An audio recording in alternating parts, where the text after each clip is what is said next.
proper. But what's interesting is having adopted some of their recommendations as part of these conditions.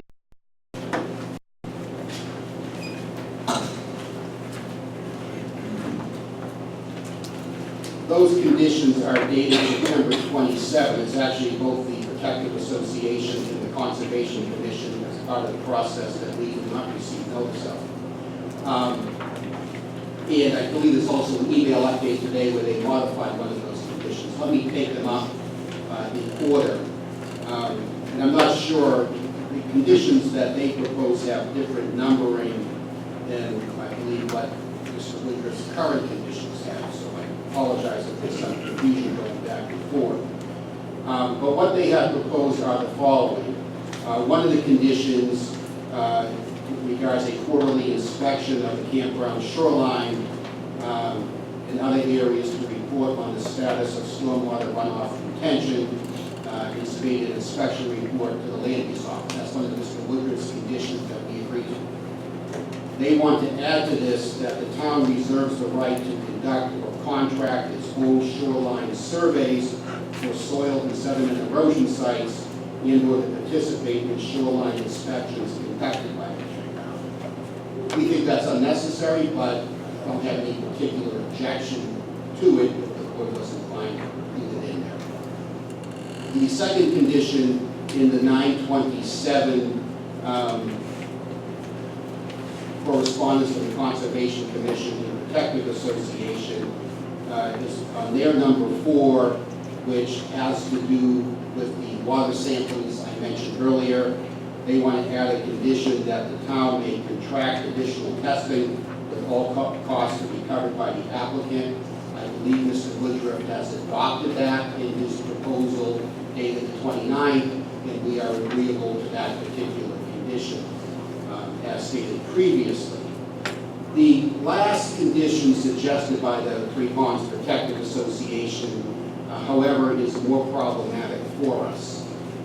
In the 927 correspondence, they are indicating that there should be a condition that the applicant shall apply for site plan review and approval for all existing and future structures, buildings, or amenities that have added or will add impervious surfaces which are not on a site plan approved by the plan. Recreational vehicles as defined by federal law, which are recreational vehicles which meet all the requirements that any recreational vehicle and a camper would bring to the campground have.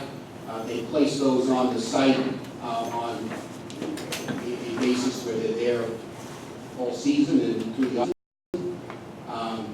we don't believe that that triggers site plan review. In our mind, that's no different than a camper leasing the site for a season, putting his or her individual camper on the site, maintaining it during the off-season there and moving for the next season.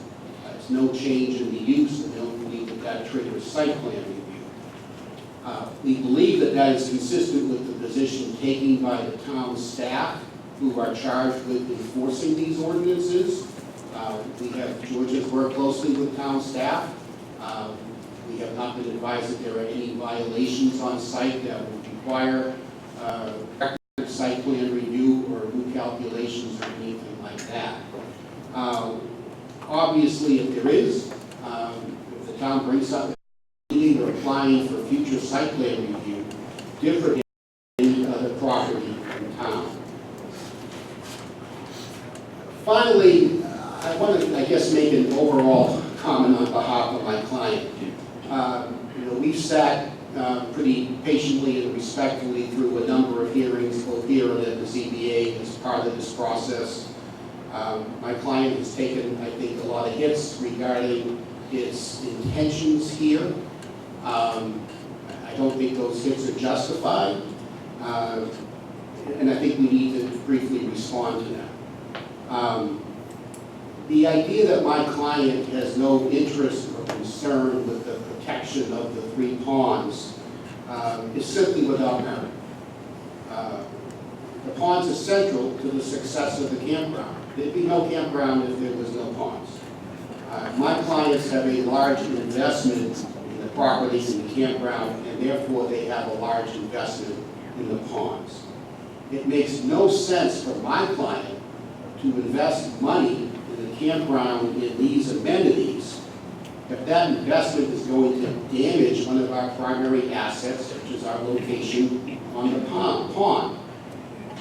From where I sit, the town, I think, should be happy to have an operator that wants to invest in the property, that wants to maintain what has been a successful historical use of this property for many years and keep it viable, as opposed to just opening the gates each summer and letting it run down. You know, if someone letting the property run down, that's when you need to be thinking about protecting the assets around it. We're investing money here. We wouldn't be investing money if we thought the result of this was going to be to harm, damage, or ruin the ponds that we rely on for our business. I've heard a lot of comments, and obviously this has been a very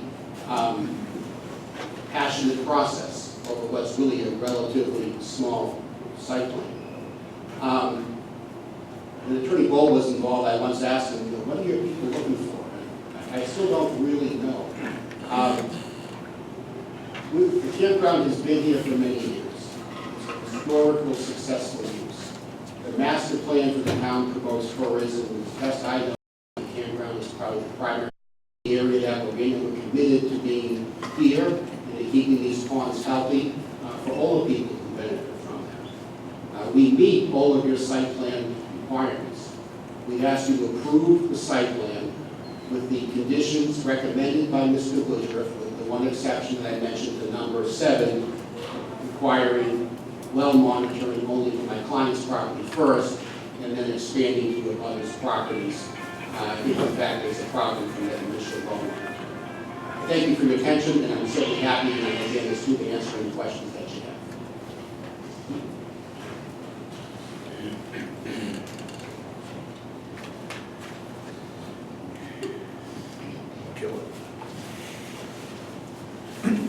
Before we go on further, Ms. Laura, an attorney, has something to read in.